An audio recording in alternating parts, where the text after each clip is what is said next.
Champions League is coming. God, we made that freaking hard work there, but my God, I don't care right now. The feeling is, after Liverpool, 11 minutes injury time, again, another missed penalty against them, all the luck, but we've done it. We're pretty much there. All we need to do now is just see one game out, and that's it. We are in the Champions League.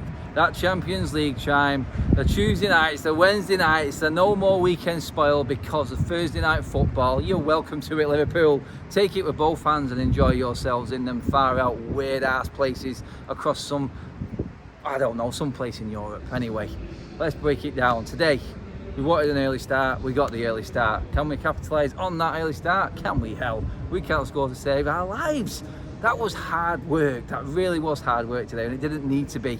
It really didn't need to be. There were players there that did not play well today, and there were players that did. I think it was half and half. The good half was probably the defence and the midfield. The forwards, diabolical, to be honest. I'll start with them because that's where I think we were all in heartburn mode. We was pretty much the whole game after we scored, hearts in mouths constantly because the forwards cannot do their jobs and put the ball in the back of the net. And I'm not saying they're not good players, not good technicals. Did they have some good moments? Yes, they did. But when it comes down to it, them moments are forgotten about if you don't put the ball in the net. Sancho, Martial, both poor. Antony, industrious, probably deserves more praise than Martial and Sancho put together. But he again was wasteful when he had his opportunities. He has to use his right foot. Just give it a swipe, son. Just go on, put your foot through it, Antony. You never know, it might go in the top corner.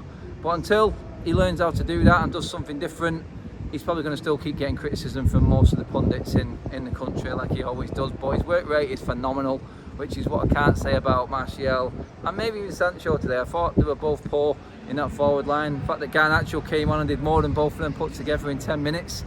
I'm not saying that just because I love Garnacho and I've probably criticised Sancho and Martial before, but you have to look at the game, and that's what happened today. Those are the facts. I'm not having a go at Martial and Sancho. I think they're not playing well enough at the moment. I think they'd even accept that. They're not. The goal scoring stats are ridiculous. I've seen someone tweet out a stat from one of the commentators who said Martial hasn't scored in consecutive Premier League games for 3 years.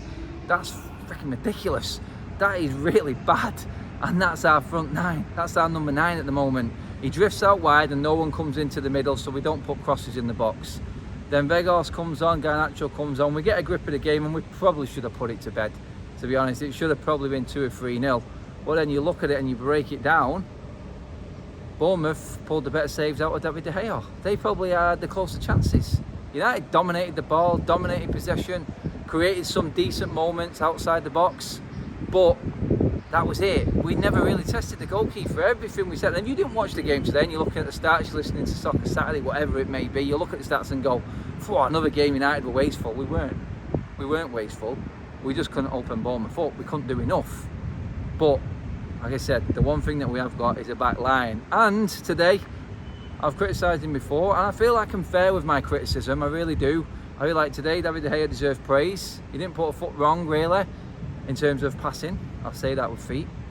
But his saves kept us in the game. There was a good one in the first half that he did. Bournemouth didn't lay a finger on us until 30 minutes around that time, and it was a good save from De Gea. And then the second half, when I think it was Kiefer Moore, went clean through and he spread himself De Gea style and saved us. We went down the other end and should have scored ourselves from that moment. That's how big that was. David De Gea basically just confirmed with that save Manchester United in the Champions League. Liverpool drawing, that save is massive. Massive credit on top of that though, because Golden Glove is in the bag and he's earned it today, David De Gea, with what he did. But that defence in front of him, the makeshift defence that we've had to constantly change and mix around. There was a moment in the warm-up where I think Malacia was probably going to start ahead of Luke Shaw. I'm glad he didn't, because Luke Shaw was phenomenal again today. But man of the match by a country mile for me in that defence with him was Victor Lindelof. Outstanding Iceman again today, absolutely brilliant. His timing, even when Kiefer Moore come on, you're thinking hustle and bustle, this is the undoing of Victor Lindelof. He timed his headers, and the fact that the last touch of the game was his header on Kiefer Moore from a long ball, which nearly knocked him out, shows me that he's willing to fight for his place. He was on the ground taking oxygen at the end there while everyone else is clapping and celebrating with the fans. That's because of that header and that commitment that he gave in the last seconds of the game. Brilliant. His anticipation and reading of the game today was outstanding.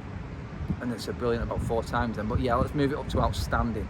In front of him, the man and the reason why I've always been confident that we can get through this top 4 fight, and that's Casemiro. He sometimes doesn't play well, but when we need him and we need that experience and we need that know-how, nous, and that skullduggery, the dark arts, we've got Casemiro.